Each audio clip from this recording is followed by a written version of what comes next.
Okay, what makes a great website homepage? Had a lot of people ask about this. What are the elements? What are the tips and tricks? What's the SEO ramifications? We're going to try to go through this pretty quickly. There's a ton of stuff to unpack here, a lot of good information, and we'll try to go as quickly as we can. But I know us, and we kind of get into some detail. But I'm Mark at Woody Creative. Who are you? I'm Richard at Woody Creative. Hey, Richard.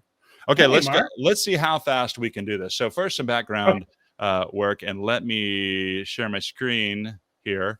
A little background is considering who is the audience before you get into even doing all this stuff. Remember certainly that everybody's busy, everybody's lazy, and they're looking for a reason, quite literally, not to engage, not to scroll down. But who are they? You have some audience members who know you really well and some who don't know you at all. And you really have to accommodate both, right? You have to, they don't care. They're selfish. They don't care about what we say, or what a client says that they can do. They care about what's in it for them. And plus, what do you want them to do? What action do you want them to take? Think about when they land there, what information do you want to make sure they understand? Right. And everything is about, you better write it in a way that they feel like, oh, they're telling me how I can be happier, wealthier, smarter, or sexier, or whatever. So write it with lots of you statements. I'm not sure you can be sexier, Mark. Well, but we can't. Okay, and the next one is actually draw a pie chart. And this sounds kind of silly. We really do say this to clients. Like, all right, when it comes to margins and revenues and stuff, where it stops them thinking about business, like actually draw a pie chart. Where are your revenues coming from? And they're like, oh, well, mostly it's this audience over here, or this type of user. So it's kind of about revenues, but really it's just thinking about users. How many of your users are brand new? How many of them? A lot of times people say 80-90% are people that we already have a relationship with, or we've done business with them in the past. That's super important. That tells you a lot about how you structure that homepage.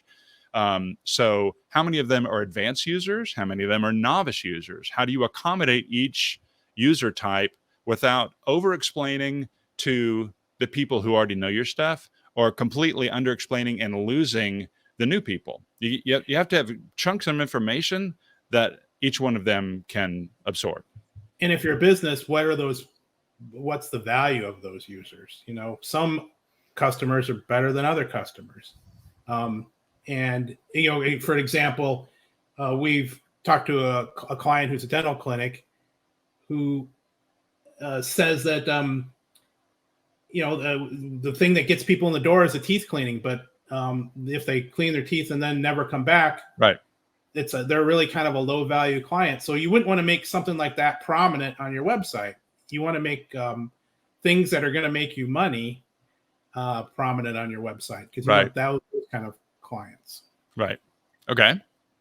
And the next one, which kind of falls under a similar category, when we say sketch and outline, and of course this is called a wireframe, and it kind of reminds me of in school when they said, well, make an outline before you do your paper, and you never did that. Well, you actually do want to do it. I used to do it. You didn't do it. I tried. I would try sometimes, but I totally realized, well, I'm just going to write the stuff, and then I'll pluck the outline later out of it. What I did on my summer vacation. Maybe that's why I got a C- on that paper. But there's some really great tools for this. Like Adobe XD is kind of king of the wireframe creating things, but a lot of people don't have the Adobe suite. So you can do it in Photoshop. You can do it in Microsoft Word. You can actually just do it on paper. And actually, let's just show you real quickly. Like this, you can do it on sort of paper. This one kind of shows sort of a mobile experience of a wireframe. But the idea is to create compelling headlines and subheads. The headline is punch number 1. The subhead is punch number 2, and to do it in a way where you're not worried about color. You're not worried about images. I mean, in this case, they kind of say an image is going to go here. You're not worried about fonts. You're worried about the importance of the message and the order that it goes in. And that's right, because clients can get hung up on things like color and font type and things that ultimately don't really matter if you don't have a good message. Right. And I always kind of forget, but wireframe actually refers to like a dressmaker's wireframe, upon where you can see the shape of the figure, and then upon that you layer your chunks of your stuff. But it tells you it's the framework. So really do this first. And I think we've already said this, but people will scroll before they will click, to keep that in mind. So the wireframe is intended to give you, how do you tell them, we do this, but we also do this. If you're this person, or this type of person, we have this for you. Looking for a way to engage with us? Want to learn about our credentials? See what other people have said. It's addressing each of those things before you start going into the design. And of course, design matters. Wow, what a segue. Design matters, and we kind of apologize for this because a lot of times it shouldn't matter.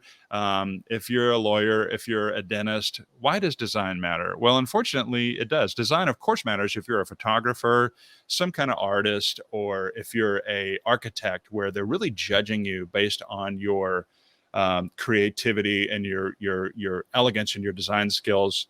That's a no-brainer. But why does it matter for a lawyer?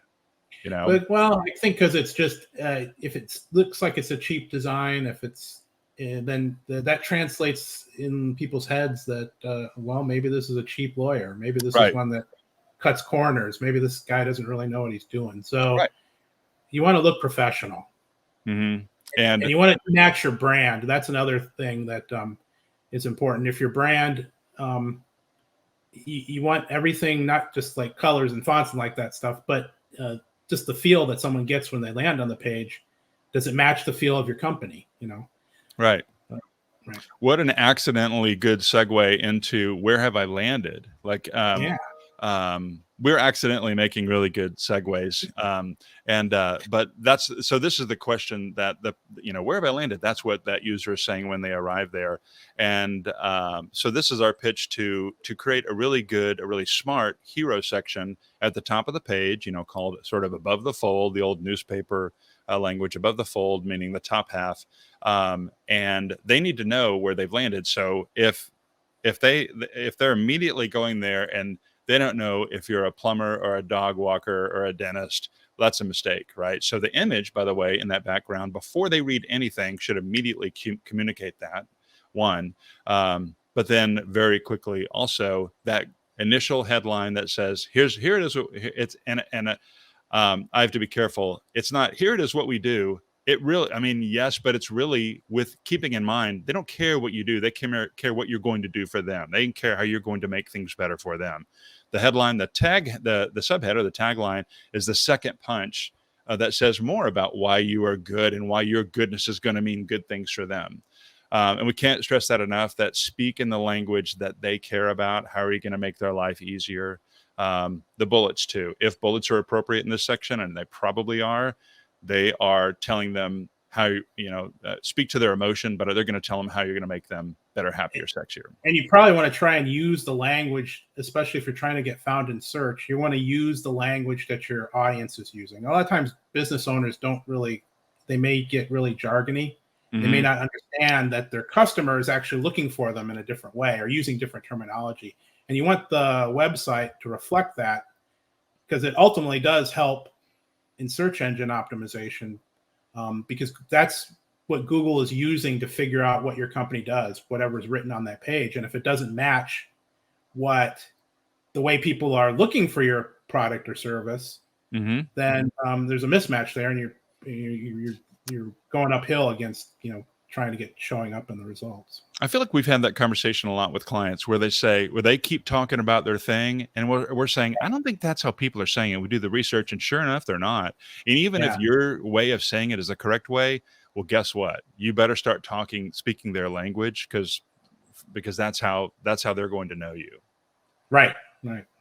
Okay, this is the next one. The question, if somebody says, well, how do I explore this site?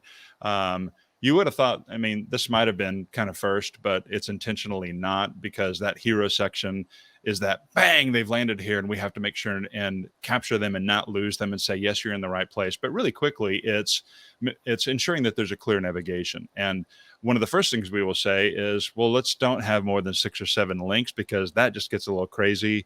A lot of times it won't fit It certainly won't fit on mobile, but on a smaller screen, you get beyond 6 or 7 links, you bump into a couple of lines. So keep it to 6 or 7. And you had a thought about that home link. Yeah, we recently had a client who was very confused by the idea that there was no home spelled out in part of the navigation. Yeah. And we said, well, just click on the logo that's right there. And he was totally dumbfounded by that. But yet that's a pretty standard way to do it. Most people nowadays don't put a home link on their page. It's kind of been like that for the last 20, 30 years. Since the beginning of the internet. Yeah, right. And we kind of hesitate to even mention it, but it kind of dumbfounded us. We sort of didn't know what to say. It was like, well, because that's how the internet works. Don't worry about that. Your users, for the most part, you'll have somebody every now and then stumble, like, I don't know how to get back to home. But we say don't worry about that. And the last tip, consolidate links, kind of says, if you really need 8 or 9 links, then it's up to you now to, all right, how do I create some buckets for these people? How do I make some decisions on their behalf? Maybe I have a contact us and a booking and a subscribe page. Well, okay, put those all in a bucket, call it connect. And you just went from maybe, 9 links to 6 or whatever the math would be. And you want to make sure that you consolidate things into logical buckets. You want to make sure that the information matches in whatever bucket it is. So like Mark was saying in the connect, all those things are things that you do to connect with the company.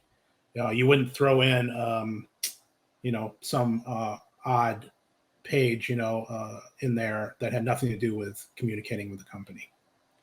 And this brings up kind of this element. It's all about you never hesitate to close your eyes and try to imagine that you're the user and how could they possibly misinterpret this? Like well, that's not what they call it. They call it this, but I'm calling it this. But also things like about us. We've had clients say, I want an about us page. I want a team page. It's like, hold on a second. I think people are not going to know. So how about there's an about page and underneath it, you have about the doctors and meet the staff. I mean, you could argue that all kind of goes in the same page, or our credentials, but consolidate as much as possible. Right. Okay. So when somebody says, can I trust this company, is kind of a way, that's what they're thinking. They may not say it, but that's the answer to that is people love hearing that somebody else said that you were good. So right. That's the foundation of really public relations. Both Mark and I, our backgrounds are in public relations. And really that's what the whole point of public relations is to get that third party endorsement of your site, because that's what people want. They want to know that someone else thinks that the decision they're about to make is a good decision. Right. So. And testimonials or reviews. And we always struggle. Sometimes you'll have a new company. We have a new builder right now who kind of is leaving his company and he's going to go out on his own. He's built a lot of houses, but they weren't really his. And so it's questionable whether we can legitimately reference testimonials. Yes, but reviews, he doesn't have a Google business profile where his Google reviews would live. But whenever possible, it's show the review, the reviewer, show their photo is even better. If you actually get a video, obviously that's king, because you can judge how that reviewer, how that testimonial, how genuine it sounds. And if you can put a little nugget of code in there that actually pulls in your Google reviews, that's that much more credible, because it's not just you typing, well, here's what somebody said about me. You just have to believe it. It's clicking to actually go to the review. Right. I think it's time to put on hats. I feel like I had a hat that was to be worn, so I didn't know if you had it. I have one here. Oh my gosh. That's right. Hello. Okay, so when the user says, what do I do next?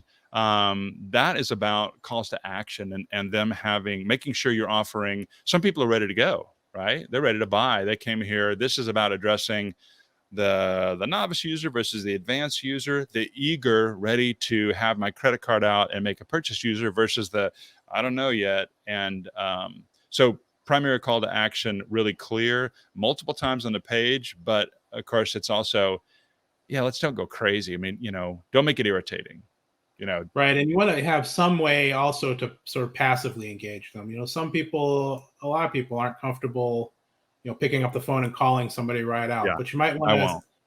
Yeah, right. I won't either. But you might want to say, hey, fill out this form and, we'll get back to you with an email message. Yeah. That's so that's in a way to capture their email address so you can start a conversation with them. And then, but the other point I would make on that is we don't want to make the call to action too complicated, right, Mark? You want to make it real simple. And then don't try and get all the information up front. Just get enough to start the conversation. And then once you're engaged in the conversation, then you can slowly draw that out. We once worked with a client that was his whole process. He sold ski packages to Europe. Right. And he would just ask them a very simple question. And then immediately after the email came in, like 15 minutes later, he would send another email that said, well, hey, we've got your information. We're working on it. Oh, by the way, what about this? Just asking one little piece of information. And then he would do that continually. And then what he found was that the conversion was much higher when he approached it that way, rather than giving them a huge form that said, okay, tell me everything about you right now. Most people won't do that. Right. And I know we were just talking about the e-commerce strategy. By the way, I changed hats. I don't know if you didn't seem like you changed hats, but that's fine if you don't want to change hats. I should have done it when the screen was off, but the strategy in e-commerce that says it's hard to get out your credit card. And by the time they've done that, they've made a commitment. But a nice strategy is ask for sort of the name and email and collect the credit card information on the first page of the form. And people go, okay, cool. And they hit next. And if you have a lot more information to collect, a good strategy is to collect that credit card information first, because they feel like they've already kind of engaged like that. I already gave them my credit card. I'm not going to stop filling out the form. If you swap those and ask for a ton of information first, you may not get them to go forward. So that's a good strategy when it comes to credit card forms. Okay, so the next question somebody might say is, do I really want to meet these people? And I know Richard and I hear this personally a lot. I'm not sure why we hear that so often. Like, do I really want to meet these people? This is the question of, well, do you include an About Us page as a section in your hierarchy, high or low or whatever? And the answer is kind of maybe, because there's a lot of brands, a lot of our clients, a lot of businesses where the person is the thing, like the talent of the individual. You're going to take your hat off too? Where the talent of the individual is the thing that they're promoting. And a dentist could be one. Like, this is the greatest dentist in the Tri-County area. And well, you mention all the things that he does and can do, et cetera. But there's a whole lot of times that you don't do this. You don't clog up the homepage with an About Us. Well, they can go find it. They can get to the About Us link up there. Okay, and here, it's a quick quiz. Do we have quick quiz music? Sure. So okay, the quiz is, should you include a pop-up? And I bet people know the answer to this, or they might think they do. And is it absolutely not? I guess so, or it depends. And actually, we would kind of say that it sort of depends, believe it or not. But for the most part, well, no, don't include a pop-up that takes over the page, because there's nothing more irritating. Everybody hates that. One exception could be a slender pop-up that maybe just bloop after a second, and it takes over 10% of the page. It doesn't get in the way. And especially if there's a benefit to it, don't have a pop-up that just says subscribe. If they want to subscribe, they'll see it on your homepage. But a pop-up that has an offer and it does not take over the homepage can be okay. We did that for a client, didn't we, Mark, that was collecting donations for a very good cause there in Austin. And yeah, it worked very well for him. It did work well. It wasn't intrusive. He could, the people that were coming could still get to all his information, but he also were able to get a lot of donations for the company. Yeah. And another kind of exception to the pop-up could be exit intent, that if someone's like, all right, well, I've seen this guy's stuff, and they go up to in the browser and they go to hover over a new tab, or they even hover over the back button, we have tools, and there are a lot of them available, that's called exit intent. The user's intent is to exit, and you can have a pop-up occur then. And our thinking is, at that point, if they're ready to leave the browser, sure, it's up to you. If you want to go ahead and bug them with the pop-up, then go for it. But you're not getting in the way because they're already ready to leave. So when the user says, oh, why are there so many stock images? Well, this is a lot to unpack, but of course you want to avoid stock images for lots of reasons. One is just people can tell when they're stock images, and you want genuine images for multiple reasons, but don't include super beautiful people. If you really don't have original photography and you have to include stock images, you look hard enough, you can find some that don't really look like stock images. These don't qualify. Yeah, but Google knows what stock images are, right? And it, especially when search engine optimization, and if that's key to your website, which it is for most websites,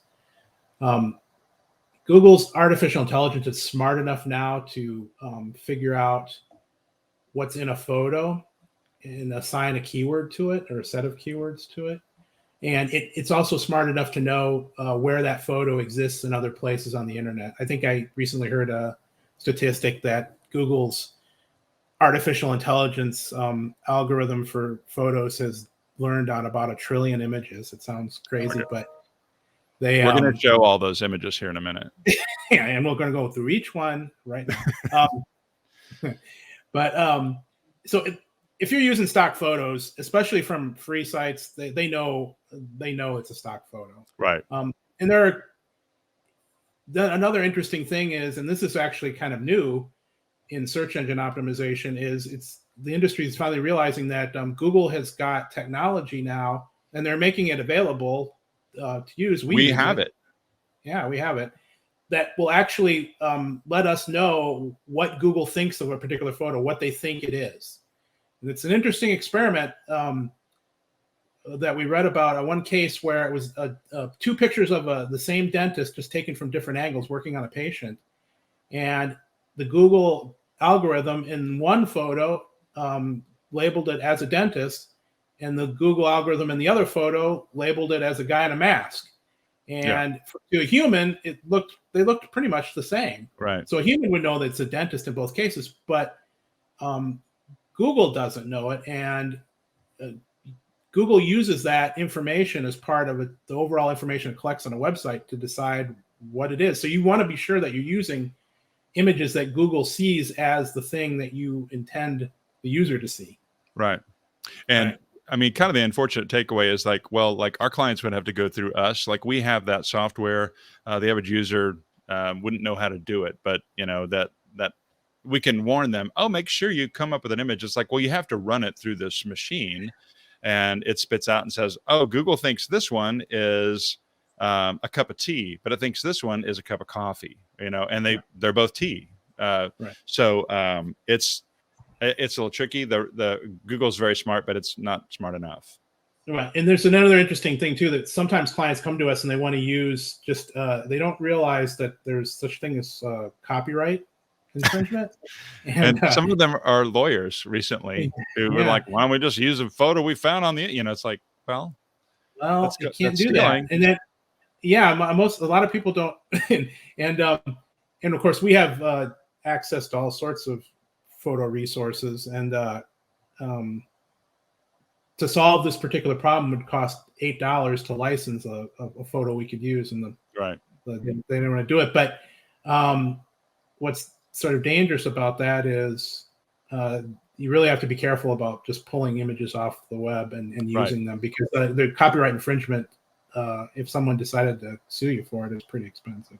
And sometimes people will call you, but I'll hesitate, to say it this way, but oh yeah, you can get in trouble for using somebody else's image. And sometimes they will call you and demand that you pay something. And we actually know a business attorney who says you can almost always ignore those, because a lot of times that's a scam. There's a scam where people say, hey, you're using our images and you have to pay us this, or we're going to take you to court. it's usually a scam, but there are some legitimate ones, and you have to pay attention to if you're stealing somebody's images. We'll need to do another Yeah. video about scams, because there's a plenty of online scams that are targeted at business owners. Okay. And that happens to be one of them. Yeah. But so I have a question for you. Do I really have to read all this copy? That's what a user sometimes is saying. And the whole point here is that, boy, how many times have we said that we're all lazy and we're looking for a reason not to read it? And the whole idea of keep it short. This is like that wireframe. It's giving them short little chunks of bits of information, breaking it up, headlines and subheads. Users will scan. I mean, that's the good news, is that if you give them headings and subheads, and if you give them bullets, and that can tell your story, you are in great shape. They will, I don't need this, I don't need that, I might look at that later. Oh, that's the thing I want. That's how they're going to get through your stuff. I should clarify, Mark, we're talking about like this whole presentation is about the home page and getting people engaged. And there are certain instances where you do create rather detailed content, but it wouldn't be at this stage. You wouldn't be trying to throw that in front of people when you're just trying to engage them. Yeah. In fact, that often a good website offers people the ability to dive deep. Like, okay, I've gotten I get the gist of what they're doing, but I do want to learn. I think we talked about, is that surgeon, what are his credentials? What has she done in her field in the past? And that's where you want to dive deep and do the research. It's not on the homepage. The homepage is the quick menu that establishes confidence, says that they've done all the right things. And they may not, if you put some credentials on there, they may just go, oh, cool, there's a badge for that thing. And you're building this story and you're going to let them pick. But yes, you will have sections where they're going to dive deep. So this when the user says, where's the careers page or whatever, so this is a pitch to consider a global footer, a significant footer that appears at the bottom of every page. Although I will say we often will customize the footer and show a different footer on a different page, because sometimes if the page is really a landing page, we don't want to give them the opportunity to sneak off and all these other links in the footer. So, but for the most part, a global landing page where if someone is there, I'm looking for the careers page, they'll find that careers link in the footer. That's a good place for it. Doesn't necessarily have to live at the top. Right. And another good point is that a lot of people think that everybody comes through their front door, comes through the homepage. But the truth is that the web, your website has lots of pages, and some of which are going to end up in, hopefully most of which are going to end up in Google's search engine. And people may come in through a side page, right? And so you want to make sure that there's at least some way for them to get back to the homepage and to get to the areas that they want. And you can put that sort of secondary navigation in the footer is one way to handle that. The other thing that it does is it gives Google a way to find those pages, because the way Google works is it finds a page and then it scans through all the links on that page and goes and finds other pages. And people often think that when the Google search spider comes to their website, it's going to look at every page on the website. Well, the spider can't look at every page unless it knows those pages exist. And one way to make sure that it knows that those pages exist is to put those links in the footer, so you're not crowding. There's those minor pages in the footer, so you're not crowding them in the main navigation. Yeah, in the main nav. So there may be the careers page. It might be a good example, but it could be some sort of unique service that, well, it doesn't really deserve a main page, but it's still a high value opportunity. And there are some people who want it. Well, that page can get indexed when somebody's searching for that specific thing. If you have a link to it in the footer, you have a more likelihood that it'll get indexed. Do include your calls to action, kind of repeat them in the footer, because they're on every page. And if you have business hours that are relevant, if you have an address that's relevant, and a live map link, that's a great thing to include in the footer as well. Absolutely. And just to add to that, Mark, if you're a local business, those are the sorts of signals that Google uses to know that you are, in fact, in the city that you claim to be in. Okay. Those are just a set of certain signals. So putting your address, phone number, that kind of stuff on the footer is a good way to cover that too. So I have another question. If I get down to the bottom of the page, how do I get back to the top? Oh, wait a minute. Hold on. We even addressed that. So this is real short and sweet, but if the question is, how do I get back to the top? If you have a long, comprehensive homepage and you've gotten them all the way down there, well, one, the footer can be a good place where they can now decide where they want to go next. But a lot of times it's going back to the top, and it's, short and sweet. Just make sure and do include a back to top button at the bottom. That makes it easy for them to scroll all the way back up. And then what have they done of late is a question that they're going to ask. And this is wanting to keep in touch with whatever. It shows freshness. So if you have a blog, if you have an Instagram, it's a great idea to publish your blog post, your 3 most recent, say, on the homepage, or your 3 most recent Instagrams. It shows that you are active. And the cool thing is you can put a chunk of code. We'll do this for a lot of clients who... Yeah.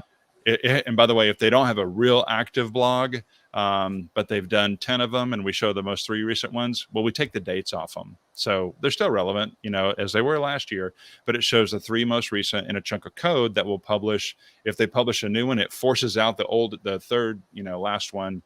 But that's a good way to show people, and it gives them a reason to return, which is a whole SEO discussion. Right. Once you, most of the pages, especially like your homepage or sub pages, are going to be static content. I mean, they're going to say about us. It's really not going to change much. So there's no reason for people to visit regularly. What you want to do, though, is you want to get people to come back. And so one of the ways you can do that is to write blog posts about relevant information that you can provide to them, and that will get indexed by Google and help drive people back. But also you can use that as a landing page really for your social media. You can send out teasers on Facebook, for example, and instead of running the whole article on Facebook, which right, we would never advise, you can just pick a couple of choice sentences out of it, have a nice image, and push people back to the website from your social media. Yeah, that's a whole other issue. I mean, it's a whole other session we do, that how often we tell people, why are you communicating so deep into Facebook or so deep into Instagram or spending so much time? Because the people are sort of stuck there, where create the content originally on your website and as a blog, and then make a teaser that goes to Facebook. So if you have engagement there and you say, and check out and watch the video on this, and that takes them back to the website. It seemed like such an obvious strategy, but that's a whole other issue. Yeah, because you're always trying to, as Alec Baldwin is famous for saying, you're always trying to close the sale, right? Right. Always be cobbling. Always be cobbling. Yeah. Some people will get that. Assuming they made it this far. I think after the hats, there's no way they stick around. So you want to, but you always want to drive people back to the website and close the sale, right? That's the whole point of having a website. It is to get these people to give you their money, to sign on the dotted line, as they say. So. Okay. Well, I think that's it. You can find us on woodycreative.com. We'll be addressing other topics like this. Any parting thoughts? No. Well said. All right. Talk to you next time. Bye. Bye.